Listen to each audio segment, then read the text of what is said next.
बेहतरी कुछ रिश्ते अल्लाह खुद ख़त्म कर देता है ताकि हमारी ज़िंदगी ख़राब ना हो। बेशक अल्लाह जो करता है बेहतर करता है। अपने हौसलों की परवाज़ ऊंची रखो, एक दिन मकान भी बन जाएगा, मकाम भी बन जाएगा। वक्त कितना भी बुरा हो गुज़र ही जाता है, लेकिन रवैये, लहजे और अल्फाज हमेशा याद रहते हैं। नसीहत वो सच्ची बात है जिसे हम गौर से नहीं सुनते, और गीबत वो बदतरीन धोखा है जिसे हम पूरी तवज्जो से सुनते हैं। इस्तग़फ़ार की कसरत रिज़्क़ को खींच लाती है, नज़रों की हिफाजत हिकमत, दानाई और फ़रासत को खींच लाती है। हया और पाकदामनी खैरों, भलाइयों और बरकतों को खींच लाती है। हज़रत अली रज़ियल्लाहु तआला अन्हु ने इरशाद फ़रमाया, जब थक जाओ तो अल्लाह के सामने झुक जाया करो, क्योंकि लोग थोड़ी सी गलती पर छोड़ जाते हैं, लेकिन अल्लाह थोड़ी सी इबादत में भी थाम लेता है। अगर तुम कुरान को सल्फ़ सालिहीन की तरह समझने लगोगे, इस दिन से तुम्हारा ना कोई मसलक होगा, ना ही कोई फ़िरका। मोहब्बत, दोस्ती, हमदर्दी, रहनुमाई या मदद, इस दुनिया में कोई ना कोई ऐसी निशानी ज़रूर छोड़ जाएं जो ये बताती रहे कि इस राह में से आप गुज़रे थे। रसूल सल्लल्लाहु अलैहि वसल्लम ने इरशाद फरमाया, जिसने मुझे ख्वाब में देखा उसने मुझे देखा, क्योंकि शैतान मेरी सूरत इख्तियार नहीं कर सकता। अल्लाह मान जाता है, माफ़ कर देता है, ज़लील नहीं करता, शर्मिंदा नहीं करता, रुलाता नहीं है, बस मान जाता है। लेकिन इसके तख्लीक किए गए बंदे नहीं मानते। रुकावटों और मुश्किलात के लिए परेशान न हुआ करें, इनके पीछे बहुत हिकमतें होती हैं। ये आपका रास्ता रोकने नहीं बल्कि बेहतरीन रास्ते पर ले जाने के लिए आती हैं। तकलीफ़ छोटी हो या बड़ी, इसका हल अल्लाह की तरफ रुजू करना है। अल्लाह को अपना दोस्त बनाएं, अल्लाह से तौबा करें, क्योंकि अल्लाह हर चीज़ का मालिक है और हर चीज़ पर कादिर है। कुरान पाक पढ़ो। रसूल सल्लल्लाहु अलैहि वसल्लम ने फ़रमाया, कुरान पाक पढ़ा करो, इसलिए कि वो क़यामत के दिन अपने पढ़ने वालों का सिफारशी बनकर आएगा और इसकी शफ़ाअत कबूल भी होगी। ज़िंदगी में हमेशा वो लोग पुरसुकून रहते हैं जो पूरी ना होने वाली ख्वाहिशों से ज़्यादा उन नेमतों पर शुक्र करते हैं जो उन्हें अल्लाह ने अता की हैं। ऐ मेरे रब, मुझे हर उस चीज़ और हर उस शख्स से दूर रख जो मुस्तक़बिल में मेरे लिए दुख और परेशानी की वजह बने। आमीन सुम्मा आमीन। फ़जर के लिए ना उठें तो नज़र अलार्म पर नहीं, ईमान पर डालें। हज़रत जिब्राइल फरमाते हैं, मैंने मशरिक़ से मगरिब तक सारी ज़मीन उलट पुलट कर देखी, मगर कोई शख्स मोहम्मद सल्लल्लाहु अलैहि वसल्लम से अफजल ना पाया। कुछ चीज़ें सिवाय दुख और दर्द के कुछ नहीं देती हैं। भूल कर आगे बढ़ें, अल्लाह पाक आपके साथ है इंशाअल्लाह। दे दिया अज़ां मस्जिद में हमने हय्य लस्सलाह, और लिख दिया बाहर बोर्ड पर, अंदर ना आए फ़लाँ और फ़लाँ। खौफ आता है शैतान को भी आज का मुसलमान देखकर। नमाज भी पढ़ता है तो मस्जिद का नाम देखकर। मुसलमानों के हर फ़िरके ने एक दूसरे को काफिर कहा, एक काफिर ही है जिसने हम सबको मुसलमान कहा। सूरह यासीन पढ़ने का सवाब। रसूल सल्लल्लाहु अलैहि वसल्लम ने फरमाया, हर चीज़ का एक दिल होता है। कुरान का दिल सूरह यासीन है। जो शख्स सूरह यासीन पढ़ता है इसे 10 कुरान पढ़ने का सवाब मिलता है। उस अल्लाह से डरते रहो जिसकी सिफ़ात ये हैं कि अगर तुम बात करो तो सुनता है, अगर दिल में रखो तो वो जानता है। दो तरह की मोहब्बत इंसान को गमगीन नहीं करती, अल्लाह ताला से मोहब्बत, अल्लाह ताला के लिए किसी से की गई मोहब्बत। अल्लाह ताला की मोहब्बत सबसे बड़ी नेमत है। हर नमाज के बाद अल्लाह ताला से अल्लाह ताला की मोहब्बत मांगा करें। अपनों की गलतियां भी अपनी होती हैं, मिलजुल कर सुधार लेनी चाहिए। अना की दस्तार बांधकर दूसरों के झुकने का इंतज़ार नहीं करना चाहिए।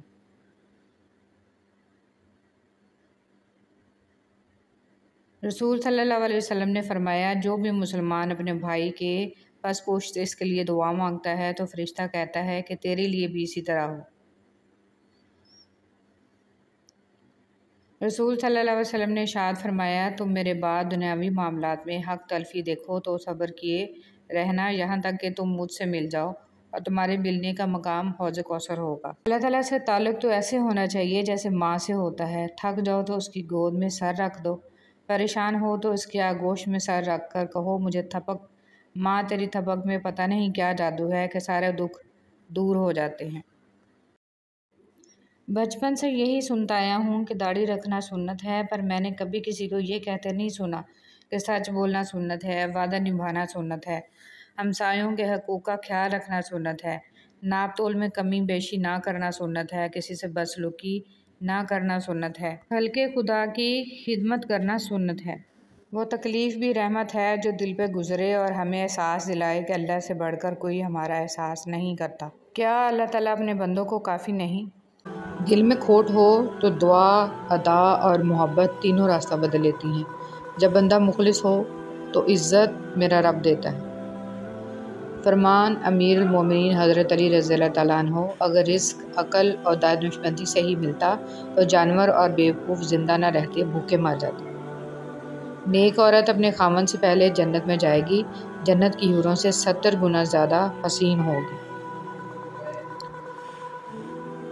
इबादत और खिदमत, दुआ अपने लिए मांगना इबादत है और दूसरों के लिए मांगना खिदमत। इबादत से जन्नत मिलती है और खिदमत से खुदा मिलता है। हज़रत अली रज़ियल्लाहु तआला अन्हु, तुम्हारी तकदीर इतनी दफ़ा बदलती है जितनी दफ़ा तुम अल्लाह के आगे हाथ फैलाते हो। ज़िंदगी में हमेशा वो लोग पुरसुकून रहते हैं जो पूरी ना होने वाली ख्वाहिशात से ज़्यादा उन नेमतों पर शुक्र करते हैं जो उन्हें अल्लाह ने अता की हैं। अल्हम्दुलिल्लाहि रब्बिल आलमीन। अगर तुम महसूस करो कि तुम्हारा दिल बेकरार और सख्त, जिस्म कमज़ोर और रिस्क कम हो रहा है, तो जान लो कि तुम किसी ऐसे काम में मुलव्वस हो जो तुम्हें नहीं करना चाहिए। ज़िंदगी में हमेशा वो लोग पुरसुकून रहते हैं जो पूरी ना होने वाली ख्वाहिशों से ज़्यादा उन नेमतों पर शुक्र करते हैं जो उन्हें अल्लाह ने अता की हैं। कुछ लोग दर्द देने के माहिर होते हैं और कुछ लोग दर्द सहने के, बस ज़रफ़ की बात है। इंसान रिश्ते बदलता है, दोस्त बदलता है, फिर भी वो परेशान क्यों रहता है? क्योंकि वो ख़ुद को नहीं बदलता। इसलिए तो मिर्ज़ा गालिब ने कहा था, उम्र भर गालिब यही भूल करता रहा, धूल चेहरे पर थी और साफ आईना करता रहा।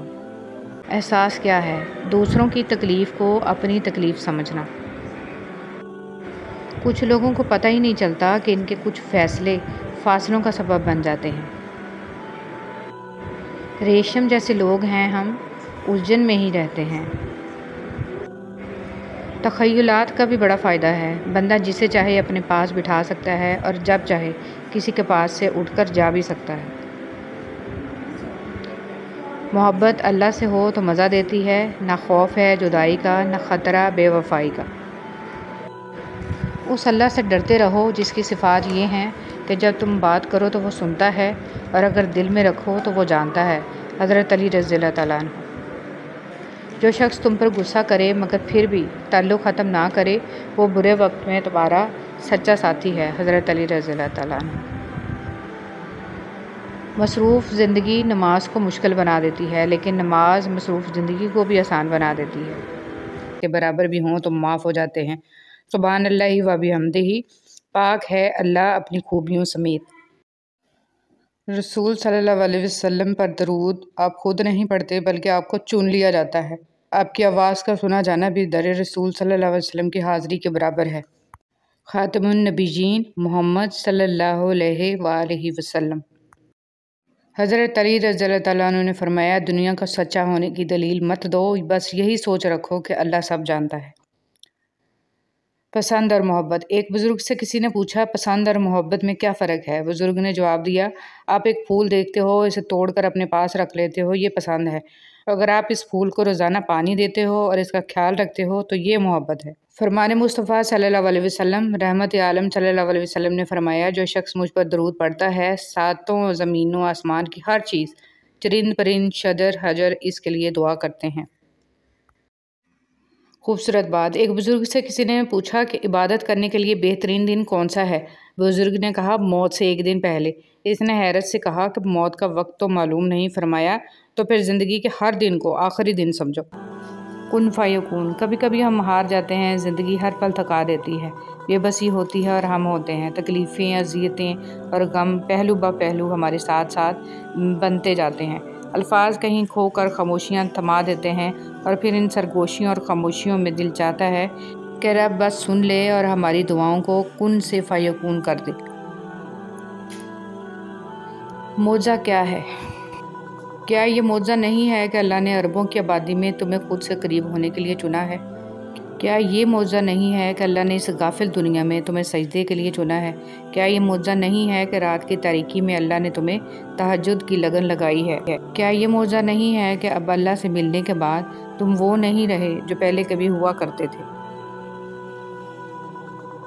हुज़ूर अकरम सल्लल्लाहु अलैहि वसल्लम ने फरमाया, दुनिया की ज़ीनत 3 अशिया हैं, माल, औलाद, औरत। आखिरत की ज़ीनत 3 चीज़ें हैं, इल्म, तकवा और सदका। बदन की ज़ीनत 3 चीज़ें हैं, कम सोना, कम खाना, कम बोलना। अक्ल की ज़ीनत 3 चीज़ें हैं, सब्र, शुक्र और खामोशी। तहज्जुद ऐसा मरहम है जिसके पास हर चोट का इलाज मौजूद है। बस तुम्हें यकीन रखना है, फिर वो ज़ख़म भी भर जाएंगे जो तुम्हें लगता है कि कभी भर नहीं सकते, और वो किससे भी मुकम्मल हो जाएंगे जो तुम्हें लगता है कि उन्हें कोई मुकम्मल नहीं कर सकता। और मत भूलो, तुम्हारा रब सब कुछ कर सकता है, सब कुछ। तहज्जुद का खामोश सजदा और ज़ार ज़ार बहते हुए आंसुओं को वो कभी ज़ाया नहीं करता। जब गुजारिश लाडली इबादत में की जाए तो लाडले की दुआ कहाँ अधूरी रह सकती है। कायनात जो भी कहे फिर वो होकर रहता है जो उसका बंदा उससे मांग लेता है। सुनो, तुम्हें सब मिल जाएगा जो तुम चाहते हो। तुम्हारा सजदे में अल्लाह के सामने गिड़गिड़ाना कभी ज़ाया नहीं जाएगा। अल्लाह तो हर दुआ पूरी करते हैं, और जो तहज्जुद में मांगी जाए इस दुआ का तो मकाम ही बहुत है। मायूस ना हुआ करो, अल्लाह तुम्हें बहुत करीब से देख रहा है। वो जानता है कि कौन सी अज़ियत तुम्हें तोड़ रही है। अल्लाह तुम्हारी दुआ, तुम्हारी चाहत जल्द ही तुम्हें लौटा देंगे। अगर तहज्जुद में कोई ख़ास बात ना होती तो अल्लाह क्यों तहज्जुद पढ़ने वालों के लिए पहले आसमान पर आता, सिर्फ़ ये पूछने के लिए कि उन्हें क्या चाहिए। अल्लाह उनकी दुआएं 7 आसमानों के पार से भी सुन सकता है, लेकिन फिर भी अल्लाह उनसे मुलाकात के लिए तशरीफ़ लाता है। तो जैसे अल्लाह ने तहज्जुद को बाकी नमाज़ों से जुदा रखा है, वैसे ही उसे तहज्जुद पढ़ने वालों को भी सबसे जुदा रखा है। अल्लाह तहज्जुद पढ़ने वालों को सबसे ख़ास रखता है, और उनके लिए ऐसे मौजज़े हैं जो किसी के लिए नहीं है। अब अल्लाह 7वें से पहले आसमान पर अपने बंदों को खाली हाथ लौटाने थोड़ी ना आता है। तहज्जुद में की गई दुआ बंद हुए सब दरवाज़े खोल देती है। तहज्जुद में फ़र्श पर किया गया सजदा इंसान को अर्श पर अल्लाह से मिला देता है। हर रात दुआ की कबूलियत। जाबिर रज़ियल्लाहु तआला अन्हु ने कहा, रसूल सल्लल्लाहु अलैहि वसल्लम फरमाते थे, हर रात में एक घड़ी ऐसी है जो इस वक्त जो मुस्लिम आदमी अल्लाह सुब्हानहु व तआला से दुनिया और आखिरत की भलाई मांगे, अल्लाह सुब्हानहु व तआला अता करे, और ये घड़ी हर रात में होती है। तहज्जुद वो तमाम मौज़े करवा सकती है जिनके मुतल्लिक़ दुनिया वाले कहते हैं हम आम इंसान हैं, हमारे लिए कहाँ होंगे ऐसे मौज़े। वो शायद भूल जाते हैं कि वो रब मौज़े करने पर कादर है, और वो हम आम इंसानों का भी रहमान रब है। दुनिया की ऐसी मोहब्बत जो दीन से रोक ले, जो आखिरत की फ़िक्र से आपको नावाकिफ़ कर दे, ये दिल की मौत है, और दिलों का मर जाना इंसानों के मर जाने से ज़्यादा। अपनी आवाज़ को बुलंद ना करो, दानाई को बुलंद करो, क्योंकि फूल बादल के गरजने से नहीं बरसने से उगते हैं। मौलाना जलालुद्दीन रूमी रहमतुल्लाह अलैह। हज़रत अबू हुरैरा रज़ियल्लाहु तआला अन्हु से रवायत है, नबी पाक सल्लल्लाहु अलैहि वसल्लम ने फरमाया, जो शख्स लोगों का शुक्रिया अदा नहीं करता वो अल्लाह का भी शुक्रगुज़ार नहीं होता। 4 बातें। रसूल सल्लल्लाहु अलैहि वसल्लम ने फरमाया, 4 बातों से पनाह मांगो, ऐसे इल्म से जो नफ़ा बख्श ना हो, ऐसे दिल से जिसमें अल्लाह का डर ना हो, ऐसी दुआ से जो कबूल ना हो, और ऐसे नफ्स से जो आसूदा ना हो। कामयाबी बाज़ारों में नहीं बिकती, बल्कि इंसान अपने अपने अज़्म व हौसले और लगन से हासिल करता है। रज़ियल्लाहु तआला अन्हु ने फरमाया, कभी अपने दोस्त की सच्चाई का इम्तहान न लो, क्या पता उस वक़्त वो मजबूर हो और तुम गलत फहमी में एक अच्छा दोस्त खो बैठो। या अल्लाह मुझे ऐसा नमाजी बना दे कि फिर नमाज़ पढ़े बगैर मेरा गुजारा ना हो। अगर आप सोच रहे हैं कि हर चीज़ आपके हाथों से निकल रही है और हालात आपके मुवाफिक नहीं हैं, तो एक दफ़ा इस दरख्त के बारे में ज़रूर सोचना जो एक एक करके अपने तमाम पत्ते खो देता है, लेकिन फिर भी खड़ा रहता है इस उम्मीद पर कि बहार के दिन आएंगे। जब तुम किसी में कोई ऐब देखो तो उसे अपने अंदर तलाश करो, अगर इसे अपने अंदर पाओ तो उसे निकाल दो। ये इस्लाह की बेहतरीन कोशिश है। छोटी चीज़ों में खुश होना सीखिए, बड़ी चीज़ें खुद ही आपका मुकद्दर हो जाएंगी। वक्त से हारते वो हैं जिन्हें अल्लाह पर भरोसा ना हो। इल्म एक दरख्त है, अल्फाज इसके पत्ते हैं और अमल इसका फल है। बिस्मिल्लाहिर्रहमानिर्रहीम। मैंने गुनाहों में डूबे लोगों को रातों को रोते देखा है और नेकी करने वालों को दूसरों पर हंसते देखा है। किसका किरदार अच्छा और किसका बुरा है ये सिर्फ़ अल्लाह जानता है, क्योंकि इंसान सिर्फ़ अच्छे इंसान से मोहब्बत करता है, जबकि अल्लाह बुरे इंसान को भी अकेला नहीं छोड़ता। सुना है काबा पे पहली नज़र पड़ते ही जो दुआ मांगी जाए वो पूरी हो जाती है। या अल्लाह मुझे भी वो लम्हा नसीब हो जाए, आमीन। रुपया जितना भी गिर जाए मगर इतना कभी नहीं गिर पाएगा जितना रुपया के लिए इंसान गिर चुका है। रसूल सल्लल्लाहु अलैहि वसल्लम ने फरमाया, अल्लाह ताला फरमाते हैं, मेरे ज़िक्र के लिए वक्त निकालो, मैं तुम्हारे काम में बरकत अता करूँगा, वरना दुनियावी कामों की कसरत तुम पर इस कदर मुसल्लत कर दूँगा कि तुम्हें फुर्सत ही ना होगी और सुकून से महरूम रहोगे। मेरी टूटी फूटी बातों को ऐसे कबूल कर या रब के सजदे में झुकूं तो मुझसे जुड़े सब रिश्तों की ज़िंदगी संवर जाए, आमीन सुम्मा आमीन। कुरान कहता है, अपने दुश्मनों की चालों से परेशान न हुआ कर, बेशक तुम्हारा रब सबसे बेहतरीन चाल चलने वाला है।